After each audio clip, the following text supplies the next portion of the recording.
ಓಂ ಶಾಂತಿ. ಇಂದಿನ ದಿನಾಂಕ 17/1/2026. ಪ್ರಾರ್ಥ ಮುರುಳಿ ಬಾಪ್ತಾದ ಮಧುಬನ. ಮಧುರ ಮಕ್ಕಳೇ, ಯಾವಾಗ ಈ ಭಾರತವು ಸ್ವರ್ಗವಾಗಿತ್ತೋ ಆಗ ನೀವು ಸಂಪೂರ್ಣ ಪ್ರಕಾಶತೆಯಲ್ಲಿದ್ದೀರಿ. ಈಗ ಅಂಧಕಾರವಿದೆ, ಪುನಃ ಬೆಳಕಿನೆಡೆಗೆ ನಡೆಯಿರಿ. ಪ್ರಶ್ನೆ: ತಂದೆಯು ತಮ್ಮ ಮಕ್ಕಳಿಗೆ ಯಾವ ಒಂದು ಕಥೆಯನ್ನು ತಿಳಿಸಲು ಬಂದಿದ್ದಾರೆ? ಉತ್ತರ: ತಂದೆಯು ತಿಳಿಸುತ್ತಾರೆ, ಮಧುರ ಮಕ್ಕಳೇ, ನಾನು ನಿಮಗೆ 84 ಜನ್ಮಗಳ ಕಥೆಯನ್ನು ತಿಳಿಸುತ್ತೇನೆ. ನೀವು ಮೊಟ್ಟ ಮೊದಲ ಜನ್ಮದಲ್ಲಿದ್ದಾಗ ಒಂದೇ ದೈವಿ ಧರ್ಮವಿತ್ತು. ಮತ್ತೆ ನೀವೇ 2 ಯುಗಗಳ ನಂತರ ದೊಡ್ಡ ದೊಡ್ಡ ಮಂದಿರಗಳನ್ನು ಕಟ್ಟಿಸಿದ್ದೀರಿ, ಭಕ್ತಿಯನ್ನು ಆರಂಭಿಸಿದ್ದೀರಿ. ಈಗ ನಿಮ್ಮದ್ದು ಇದು ಅಂತಿಮದಲ್ಲಿಯೂ ಅಂತಿಮ ಜನ್ಮವಾಗಿದೆ. ದುಃಖಹರ್ತ ಸುಖಕರ್ತ ಬನ್ನಿ ಎಂದು ನೀವೇ ಕರೆದಿರಿ, ಆದ್ದರಿಂದ ನಾನೀಗ ಬಂದಿದ್ದೇನೆ. ಗೀತೆ: ಇಂದು ಅಂಧಕಾರದಲ್ಲಿ ಮನುಷ್ಯರು. ಓಂ ಶಾಂತಿ. ನೀವು ಮಕ್ಕಳಿಗೆ ತಿಳಿದಿದೆ, ಈಗ ಇದು ಕಲಿಯುಗಿ ಪ್ರಪಂಚವಾಗಿದೆ. ಎಲ್ಲರೂ ಅಂಧಕಾರದಲ್ಲಿದ್ದಾರೆ. ಮೊದಲು ಭಾರತವು ಸ್ವರ್ಗವಾಗಿದ್ದಾಗ ಪ್ರಕಾಶತೆಯಲ್ಲಿದ್ದರು. ಇದೇ ಭಾರತವಾಸಿಗಳು ಯಾರು ತಮ್ಮನ್ನು ಹಿಂದೂಗಳೆಂದು ಕರೆಸಿಕೊಳ್ಳುತ್ತಿದ್ದಾರೆಯೋ ಅವರು ಮೂಲತಃ ದೇವಿ ದೇವತೆಗಳಾಗಿದ್ದರು. ಭಾರತದಲ್ಲಿ ಸ್ವರ್ಗವಾಸಿಗಳಿದ್ದಾಗ ಮತ್ಯಾವುದೇ ಧರ್ಮವಿರಲಿಲ್ಲ, ಒಂದೇ ಧರ್ಮವಿತ್ತು. ಸ್ವರ್ಗ, ವೈಕುಂಠ, ಬಹಿಷ್ಠ, ಹೆವೆನ್ ಇವೆಲ್ಲವೂ ಭಾರತದ ಹೆಸರುಗಳಾಗಿದ್ದವು. ಭಾರತವು ಪವಿತ್ರ ಮತ್ತು ಪ್ರಾಚೀನ ಧನವಂತವಾಗಿತ್ತು. ಈಗಂತೂ ಭಾರತವು ಕಂಗಾಲಾಗಿದೆ, ಏಕೆಂದರೆ ಈಗ ಕಲಿಯುಗವಾಗಿದೆ. ನಿಮಗೆ ತಿಳಿದಿದೆ, ನಾವು ಅಂಧಕಾರದಲ್ಲಿದ್ದೇವೆ. ಸ್ವರ್ಗದಲ್ಲಿದ್ದಾಗ ಪ್ರಕಾಶತೆಯಲ್ಲಿದ್ದೆವು. ಸ್ವರ್ಗದ ರಾಜರಾಜೇಶ್ವರ ರಾಜರಾಜೇಶ್ವರಿ ಶ್ರೀಲಕ್ಷ್ಮೀ ನಾರಾಯಣರಾಗಿದ್ದರು. ಅದಕ್ಕೆ ಸುಖಧಾಮವೆಂದು ಹೇಳಲಾಗುತ್ತದೆ. ತಂದೆಯಿಂದಲೇ ನೀವು ಸುಖದ ಆಸ್ತಿಯನ್ನು ಪಡೆಯಬೇಕಾಗಿದೆ. ಅದಕ್ಕೆ ಜೀವನ್ಮುಕ್ತಿ ಎಂದು ಹೇಳಲಾಗುತ್ತದೆ. ಈಗಂತೂ ಎಲ್ಲರೂ ಜೀವನ ಬಂಧನದಲ್ಲಿದ್ದಾರೆ. ವಿಶೇಷವಾಗಿ ಭಾರತ ಹಾಗೂ ಇಡೀ ಪ್ರಪಂಚವೇ ರಾವಣನ ಬಂಧನದಲ್ಲಿ ಶೋಕವಾಟಿಕೆಯಲ್ಲಿದೆ. ರಾವಣನು ಕೇವಲ ಲಂಕೆಯಲ್ಲಿದ್ದನು ಮತ್ತು ರಾಮನು ಭಾರತದಲ್ಲಿದ್ದನು. ರಾವಣನು ಬಂದು ಸೀತೆಯನ್ನು ಅಪಹರಿಸಿದನು ಎಂದಲ್ಲ. ಇವೆಲ್ಲ ದಂತಕಥೆಗಳಾಗಿವೆ. ಗೀತೆಯು ಮುಖ್ಯವಾಗಿದೆ. ಸರ್ವಶಾಸ್ತ್ರಮಯಿ ಶಿರೋಮಣಿ ಶ್ರೀಮತ್ ಅರ್ಥಾತ್ ಭಗವಂತನು ಭಾರತದಲ್ಲಿ ಉಚ್ಚರಿಸುವುದಾಗಿದೆ. ಮನುಷ್ಯರು ಯಾರದ್ದೇ ಸದ್ಗತಿ ಮಾಡಲು ಸಾಧ್ಯವಿಲ್ಲ. ಸತ್ಯಯುಗದಲ್ಲಿ ಜೀವನ್ಮುಕ್ತ ದೇವಿ ದೇವತೆಗಳಿದ್ದರು. ಯಾರು ಈ ಆಸ್ತಿಯನ್ನು ಕಲಿಯುಗದ ಅಂತ್ಯದಲ್ಲಿ ಪಡೆದಿದ್ದರು. ಭಾರತವಾಸಿಗಳಿಗೆ ಇದು ತಿಳಿದೇ ಇಲ್ಲ. ಯಾವುದೇ ಶಾಸ್ತ್ರಗಳಲ್ಲಿಯೂ ಇಲ್ಲ. ಶಾಸ್ತ್ರಗಳಲ್ಲಿ ಭಕ್ತಿ ಮಾರ್ಗದ ಜ್ಞಾನವಿದೆ. ಸದ್ಗತಿ ಮಾರ್ಗದ ಜ್ಞಾನವು ಮನುಷ್ಯ ಮಾತ್ರರಲ್ಲಿ ಇಲ್ಲವೇ ಇಲ್ಲ. ಎಲ್ಲರೂ ಭಕ್ತಿ ಕಲಿಸುವವರಾಗಿದ್ದಾರೆ. ಶಾಸ್ತ್ರಗಳನ್ನು ಓದಿ ದಾನ ಪುಣ್ಯ ಮಾಡಿ ಎಂದು ಹೇಳುತ್ತಾರೆ. ಈ ಭಕ್ತಿಯು ದ್ವಾಪರದಿಂದ ನಡೆದು ಬರುತ್ತದೆ. ಸತ್ಯ ತ್ರೇತಾಯುಗದಲ್ಲಿ ಜ್ಞಾನದ ಪ್ರಾರಬ್ಧವಿರುತ್ತದೆ. ಅಲ್ಲಿಯೂ ಈ ಜ್ಞಾನವು ನಡೆದು ಬರುತ್ತದೆ ಎಂದಲ್ಲ. ಭಾರತಕ್ಕೆ ಯಾವ ಆಸ್ತಿ ಇತ್ತೋ ಅದು ತಂದೆಯಿಂದ ಸಂಗಮ ಯುಗದಲ್ಲಿಯೇ ಸಿಕ್ಕಿತು. ಅದು ಈಗ ಪುನಃ ನಿಮಗೆ ಸಿಗುತ್ತಿದೆ. ಭಾರತವಾಸಿಗಳು ಯಾವಾಗ ನರಕವಾಸಿ ಬೇಹದ್ದಿನ ದುಃಖಿಯಾಗಿ ಬಿಡುವರೋ ಆಗ ಏ ಪತಿತ ಪಾವನ ದುಃಖಹರ್ತ ಸುಖಕರ್ತನೆಂದು ಕರೆಯುತ್ತಾರೆ. ಯಾರ ದುಃಖಹರ್ತ ಸರ್ವರ ದುಃಖಹರ್ತನಾಗಿದ್ದಾರೆ. ಏಕೆಂದರೆ ಮುಖ್ಯವಾಗಿ ಭಾರತ ಹಾಗೂ ಸಾಮಾನ್ಯವಾಗಿ ಇಡೀ ಪ್ರಪಂಚದ ಎಲ್ಲರಲ್ಲಿ ಪಂಚವಿಕಾರಗಳಿವೆ. ತಂದೆಯು ಪತಿತ ಪಾವನನಾಗಿದ್ದಾರೆ. ತಂದೆಯು ತಿಳಿಸುತ್ತಾರೆ, ನಾನು ಕಲ್ಪಕಲ್ಪವೂ ಕಲ್ಪದ ಸಂಗಮಯುಗದಲ್ಲಿ ಬರುತ್ತೇನೆ, ಸರ್ವರ ಸದ್ಗತಿ ದಾತನಾಗುತ್ತೇನೆ. ಅಹಲ್ಯರು, ಗಣಿಕೆಯರು ಮತ್ತು ಯಾರೆಲ್ಲ ಗುರುಗಳಿದ್ದಾರೆಯೋ ಅವರೆಲ್ಲರ ಉದ್ಧಾರವನ್ನು ನಾನೇ ಮಾಡಬೇಕಾಗುತ್ತದೆ. ಏಕೆಂದರೆ ಇದಂತೂ ಪತಿತ ಪ್ರಪಂಚವಾಗಿದೆ. ಸತ್ಯಯುಗಕ್ಕೆ ಪಾವನ ಪ್ರಪಂಚವೆಂದು ಕರೆಯಲಾಗುತ್ತದೆ.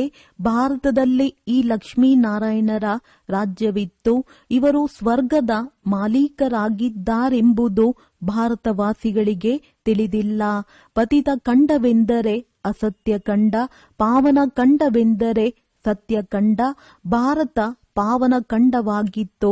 ಈ ಭಾರತವು ಅವಿನಾಶಿ ಖಂಡವಾಗಿದೆ. ಇದೆಂದು ವಿನಾಶ ಹೊಂದುವುದಿಲ್ಲ. ಯಾವಾಗ ಈ ಲಕ್ಷ್ಮೀನಾರಾಯಣರ ರಾಜ್ಯವಿತ್ತೋ ಆಗ ಮತ್ಯಾವುದೇ ಖಂಡವಿರಲಿಲ್ಲ. ಅವೆಲ್ಲವೂ ನಂತರದಲ್ಲಿ ಬರುತ್ತವೆ. ಮನುಷ್ಯರು ಕಲ್ಪವನ್ನು ಲಕ್ಷಾಂತರ ವರ್ಷಗಳೆಂದು ಬರೆದಿದ್ದಾರೆ. ಆದರೆ ಕಲ್ಪದ ಆಯಸ್ಸು 5,000 ವರ್ಷಗಳಾಗಿದೆ. ಮನುಷ್ಯರು 84 ಲಕ್ಷ ಜನ್ಮಗಳನ್ನು ತೆಗೆದುಕೊಳ್ಳುತ್ತಾರೆಂದು ಹೇಳುತ್ತಾರೆ ಮತ್ತು ಮನುಷ್ಯರನ್ನು ನಾಯಿ, ಬೆಕ್ಕು, ಕತ್ತೆ ಇತ್ಯಾದಿ ಎಲ್ಲವನ್ನಾಗಿ ಮಾಡಿಬಿಟ್ಟಿದ್ದಾರೆ. ಆದರೆ ಬೆಕ್ಕು, ನಾಯಿಯ ಜನ್ಮವೇ ಬೇರೆಯಾಗಿದೆ. 84 ಲಕ್ಷ ವಿಭಿನ್ನ ಪ್ರಾಣಿ ಪಕ್ಷಿಗಳಿವೆ. ಮನುಷ್ಯ ಜಾತಿಯಂತೂ ಒಂದೇ ಆಗಿದೆ. ಮನುಷ್ಯರೇ 84 ಜನ್ಮಗಳನ್ನು ತೆಗೆದುಕೊಳ್ಳುವರು. ತಂದೆಯು ತಿಳಿಸುತ್ತಾರೆ, ಭಾರತವಾಸಿಗಳು ಡ್ರಾಮಾ ಪ್ಲಾನ್ ಅನುಸಾರ ತಮ್ಮ ಧರ್ಮವನ್ನೇ ಮರೆತು ಹೋಗಿದ್ದಾರೆ. ಕಲಿಯುಗದ ಅಂತ್ಯದಲ್ಲಿ ಸಂಪೂರ್ಣ ಪತಿತರಾಗಿ ಬಿಟ್ಟಿದ್ದಾರೆ. ಮತ್ತೆ ಸಂಗಮಯುಗದಲ್ಲಿ ಬಂದು ಪಾವನ ಮಾಡುತ್ತಾರೆ. ಇದಕ್ಕೆ ದುಃಖಧಾಮವೆಂದು ಹೇಳಲಾಗುತ್ತದೆ. ನಂತರ ಇದೇ ಭಾರತವು ಸುಖಧಾಮವಾಗುವುದು. ತಂದೆಯು ತಿಳಿಸುತ್ತಾರೆ, ಏ ಮಕ್ಕಳೇ, ನೀವು ಭಾರತವಾಸಿಗಳು ಸ್ವರ್ಗವಾಸಿಗಳಾಗಿದ್ದೀರಿ. ನಂತರ ನೀವು 84 ಜನ್ಮಗಳ ಏಣಿಯನ್ನು ಇಳಿಯುತ್ತೀರಿ. ಸತೋದಿಂದ ರಜೋ ತಮೋದಲ್ಲಿ ಖಂಡಿತ ಬರಲೇಬೇಕಾಗಿದೆ. ನೀವು ದೇವತೆಗಳಂತಹ ಧನವಂತರು, ಸದಾ ಸಂತೋಷ, ಆರೋಗ್ಯ, ಐಶ್ವರ್ಯವಂತರು ಮತ್ಯಾರೂ ಆಗುವುದಿಲ್ಲ. ಭಾರತವು ಎಷ್ಟು ಸಾಹುಕಾರನಾಗಿತ್ತೋ ವಜ್ರ ರತ್ನಗಳು ಕಲ್ಲುಗಳ ತರಹ ಹೇರಳವಾಗಿದ್ದವು. 2 ಯುಗಗಳ ನಂತರ ಭಕ್ತಿ ಮಾರ್ಗದಲ್ಲಿ ಎಷ್ಟು ದೊಡ್ಡ ದೊಡ್ಡ ಮಂದಿರಗಳನ್ನು ಕಟ್ಟಿಸುತ್ತಾರೆ. ಅದು ಎಷ್ಟು ಬಾರಿ ಮಂದಿರಗಳನ್ನು ಕಟ್ಟಿಸಿದ್ದರೂ ಸೋಮನಾಥ ಮಂದಿರವು ದೊಡ್ಡದಕ್ಕಿಂತ ದೊಡ್ಡದಾಗಿತ್ತು. ಕೇವಲ ಒಂದು ಮಂದಿರವೇ ಇರುವುದಿಲ್ಲ ಅಲ್ಲವೇ? ಅನ್ಯ ರಾಜರ ಮಂದಿರಗಳು ಇದ್ದವು. ಎಷ್ಟೊಂದು ಲೂಟಿ ಮಾಡಿಕೊಂಡು ಹೋಗಿದ್ದಾರೆ. ತಂದೆಯು ನೀವು ಮಕ್ಕಳಿಗೆ ಸ್ಮೃತಿ ತರಿಸುತ್ತಾರೆ, ನಿಮ್ಮನ್ನು ಎಷ್ಟು ಸಾಹುಕಾರರನ್ನಾಗಿ ಮಾಡಿದ್ದೆನೋ. ನೀವು ಸರ್ವಗುಣ ಸಂಪನ್ನರು, 16 ಕಲಾ ಸಂಪೂರ್ಣರಾಗಿದ್ದೀರಿ. ಯಥಾ ಮಹಾರಾಜ ಮಹಾರಾಣಿ ಅವರಿಗೆ ಭಗವಾನ್ ಭಗವತಿ ಎಂದು ಹೇಳಬಹುದು. ಆದರೆ ತಂದೆಯು ತಿಳಿಸಿದ್ದಾರೆ, ಭಗವಂತನು ಒಬ್ಬರೇ ಆಗಿದ್ದಾರೆ. ಅವರು ತಂದೆಯಾಗಿದ್ದಾರೆ. ಕೇವಲ ಈಶ್ವರ ಅಥವಾ ಪ್ರಭು ಎಂದು ಹೇಳಿದಾಗಲೂ ಸಹ ಅವರು ಎಲ್ಲ ಆತ್ಮಗಳ ತಂದೆಯಾಗಿದ್ದಾರೆ ಎಂಬುದು ನೆನಪಿಗೆ ಬರುವುದಿಲ್ಲ. ತಂದೆಯು ಕುಳಿತು ಕಥೆಯನ್ನು ತಿಳಿಸುತ್ತಾರೆ. ಈಗ ನಿಮ್ಮದ್ದು ಬಹಳ ಜನ್ಮಗಳ ಅಂತಿಮ ಜನ್ಮವಾಗಿದೆ. ಕೇವಲ ಒಬ್ಬರ ಮಾತಿಲ್ಲ ಅಥವಾ ಯಾವುದೇ ಯುದ್ಧದ ಮೈದಾನ ಇತ್ಯಾದಿಗಳಿಲ್ಲ. ಭಾರತವಾಸಿಗಳು ಅವರ ರಾಜ್ಯವಿತ್ತೆಂಬುದನ್ನು ಸಹ ಮರೆತು ಹೋಗಿದ್ದಾರೆ. ಸತ್ಯಯುಗದ ಆಯಸ್ಸನ್ನು ಬಹಳ ಉದ್ದಗಲ ಮಾಡಿರುವುದರಿಂದ ಬಹಳ ದೂರ ತೆಗೆದುಕೊಂಡು ಹೋಗಿದ್ದಾರೆ. ತಂದೆಯು ಬಂದು ತಿಳಿಸುತ್ತಾರೆ, ಮನುಷ್ಯರಿಗೆ ಭಗವಂತನೆಂದು ಹೇಳಲು ಸಾಧ್ಯವಿಲ್ಲ. ಮನುಷ್ಯರು ಯಾರದ್ದೇ ಸದ್ಗತಿ ಮಾಡಲು ಸಾಧ್ಯವಿಲ್ಲ. ಸರ್ವರ ಸದ್ಗತಿದಾತ ಪತಿತ ಪಾವನ ಕರ್ತನೊಬ್ಬನೇ ಎಂದು ಗಾದೆ ಮಾತಿದೆ. ಒಬ್ಬರೇ ಸತ್ಯ ತಂದೆಯಾಗಿದ್ದಾರೆ. ಅವರು ಸತ್ಯಖಂಡದ ಸ್ಥಾಪನೆ ಮಾಡುವವರಾಗಿದ್ದಾರೆ. ಪೂಜೆಯನ್ನು ಮಾಡುತ್ತಾರೆ. ಆದರೆ ಭಕ್ತಿ ಮಾರ್ಗದಲ್ಲಿ ನೀವು ಯಾರ ಪೂಜೆ ಮಾಡುತ್ತಾ ಬಂದಿದ್ದೀರೋ ಅವರಲ್ಲಿ ಯಾರೊಬ್ಬರ ಚರಿತ್ರೆಯನ್ನು ತಿಳಿದುಕೊಂಡಿಲ್ಲ. ಆದ್ದರಿಂದ ತಂದೆಯು ತಿಳಿಸುತ್ತಾರೆ, ನೀವು ಶಿವ ಜಯಂತಿಯನ್ನಂತೂ ಆಚರಿಸುತ್ತೀರಲ್ಲವೇ? ತಂದೆಯು ಹೊಸ ಸೃಷ್ಟಿಯ ರಚಯಿತನಾಗಿದ್ದಾರೆ. ಅವರು ಬೇಅದ್ದಿನ ಸುಖ ಕೊಡುವವರಾಗಿದ್ದಾರೆ. ಸತ್ಯಯುಗದಲ್ಲಿ ಬಹಳ ಸುಖವಿತ್ತು. ಅದನ್ನು ಯಾರು ಮತ್ತು ಹೇಗೆ ಸ್ಥಾಪನೆ ಮಾಡಿದರು? ಇದನ್ನು ತಂದೆಯೇ ತಿಳಿಸುತ್ತಾರೆ. ನರಕವಾಸಿಗಳನ್ನು ಸ್ವರ್ಗವಾಸಿಗಳನ್ನಾಗಿ ಮಾಡುವುದು ಅಥವಾ ಭ್ರಷ್ಟಾಚಾರಿಗಳನ್ನು ಶ್ರೇಷ್ಠಾಚಾರಿ ದೇವತೆಗಳನ್ನಾಗಿ ಮಾಡುವುದು ತಂದೆಯ ಕರ್ತವ್ಯವೇ ಆಗಿದೆ. ತಂದೆಯು ತಿಳಿಸುತ್ತಾರೆ, ನಾನು ನೀವು ಮಕ್ಕಳನ್ನು ಪಾವನರನ್ನಾಗಿ ಮಾಡುತ್ತೇನೆ. ನೀವು ಸ್ವರ್ಗದ ಮಾಲೀಕರಾಗುತ್ತೀರಿ. ನಿಮ್ಮನ್ನು ಪತಿತರನ್ನಾಗಿ ಯಾರು ಮಾಡುತ್ತಾರೆ? ಈ ರಾವಣ. ದುಃಖವನ್ನು ಸಹ ಈಶ್ವರನೇ ಕೊಡುತ್ತಾರೆಂದು ಮನುಷ್ಯರು ಹೇಳುತ್ತಾರೆ. ಆದರೆ ತಂದೆಯು ತಿಳಿಸುತ್ತಾರೆ, ನಾನಂತೂ ಎಲ್ಲರಿಗೆ ಇಷ್ಟೊಂದು ಸುಖವನ್ನು ಕೊಡುತ್ತೇನೆ. ಮತ್ತೆ ಅರ್ಧ ಕಲ್ಪದವರೆಗೆ ನೀವು ತಂದೆಯ ಸ್ಮರಣೆಯನ್ನೇ ಮಾಡುವುದಿಲ್ಲ. ನಂತರ ರಾವಣ ರಾಜ್ಯವಾದಾಗ ಎಲ್ಲರ ಪೂಜೆ ಮಾಡತೊಡಗುತ್ತೀರಿ. ನಿಮ್ಮದ್ದು ಇದು ಬಹಳ ಜನ್ಮಗಳ ಅಂತಿಮ ಜನ್ಮವಾಗಿದೆ. ಬಾಬಾ, ನಾವು ಎಷ್ಟು ಜನ್ಮಗಳನ್ನು ತೆಗೆದುಕೊಂಡೆವು ಎಂದು ಕೇಳುತ್ತಾರೆ.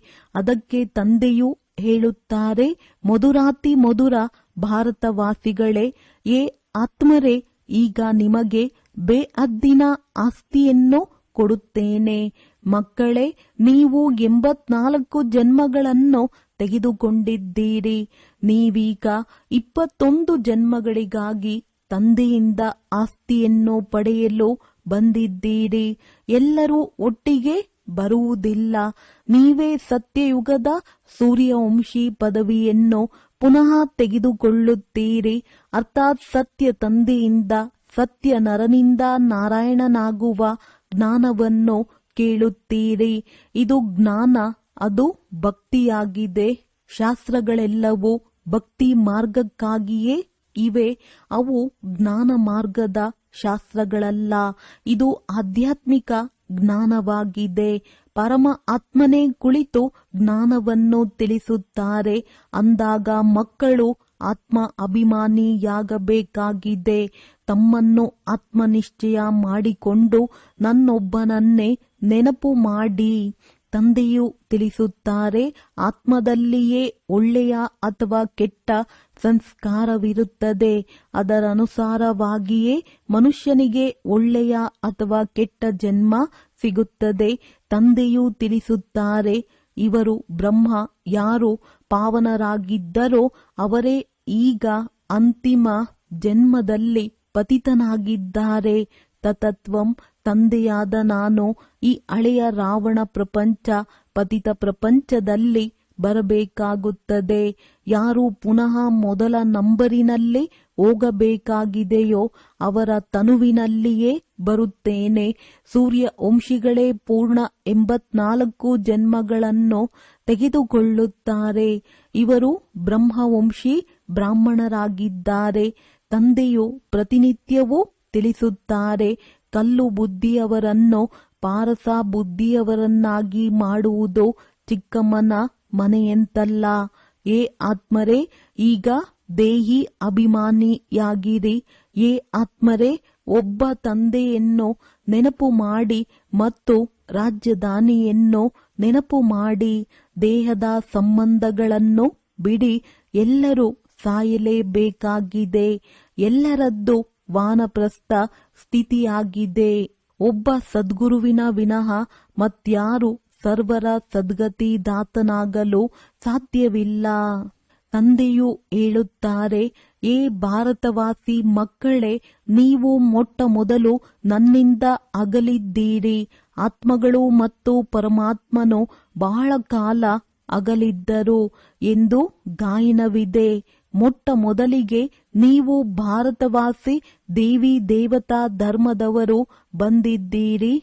ಅನ್ಯ ಧರ್ಮದವರ ಜನ್ಮಗಳು ಕಡಿಮೆ ಇರುತ್ತದೆ. ಇಡೀ ಚಕ್ರವು ಹೇಗೆ ಸುತ್ತುತ್ತದೆ ಎಂಬುದನ್ನು ತಂದೆಯು ತಿಳಿಸುತ್ತಾರೆ. ಯಾರು ಧಾರಣೆ ಮಾಡಿಸಲು ಸಾಧ್ಯವಿಲ್ಲವೋ ಅವರಿಗಾಗಿಯೇ ಬಹಳ ಸಹಜವಾಗಿದೆ. ಆತ್ಮಗಳು ಧಾರಣೆ ಮಾಡುತ್ತಾರೆ. ಆತ್ಮವೇ ಪುಣ್ಯಾತ್ಮ ಪಾಪಾತ್ಮನಾಗುತ್ತದೆ ಎಲ್ಲವೇ ನಿಮ್ಮದ್ದು. ಇದು 84ನೇ ಅಂತಿಮ ಜನ್ಮವಾಗಿದೆ. ನೀವೆಲ್ಲರೂ ವಾನಪ್ರಸ್ಥ ಸ್ಥಿತಿಯಲ್ಲಿದ್ದೀರಿ. ವಾನಪ್ರಸ್ಥ ಸ್ಥಿತಿಯಲ್ಲಿರುವವರು ಮಂತ್ರವನ್ನು ಪಡೆಯುವುದಕ್ಕಾಗಿ ಗುರುಗಳನ್ನು ಮಾಡಿಕೊಳ್ಳುತ್ತಾರೆ. ನೀವಂತೂ ಈಗ ದೇಹಧಾರಿ ಗುರುಗಳನ್ನು ಮಾಡಿಕೊಳ್ಳುವ ಅವಶ್ಯಕತೆ ಇಲ್ಲ. ನಾನು ನಿಮ್ಮೆಲ್ಲರ ತಂದೆ, ಶಿಕ್ಷಕ, ಸದ್ಗುರುವಾಗಿದ್ದೇನೆ. ಈ ಪತಿತ ಪಾವನ ಶಿವಬಾಬಾ ಎಂದು ನೀವು ನನಗೆ ಹೇಳುತ್ತೀರಿ. ಈಗ ಸ್ಮೃತಿ ಬಂದಿದೆ. ಎಲ್ಲ ಆತ್ಮರ ತಂದೆಯಾಗಿದ್ದಾರೆ. ಆತ್ಮವು ಸತ್ಯ ಚೈತನ್ಯವಾಗಿದೆ, ಏಕೆಂದರೆ ಅಮರನಾಗಿದೆ. ಎಲ್ಲ ಆತ್ಮರಲ್ಲಿ ಪಾತ್ರವು ಅಡಕವಾಗಿದೆ.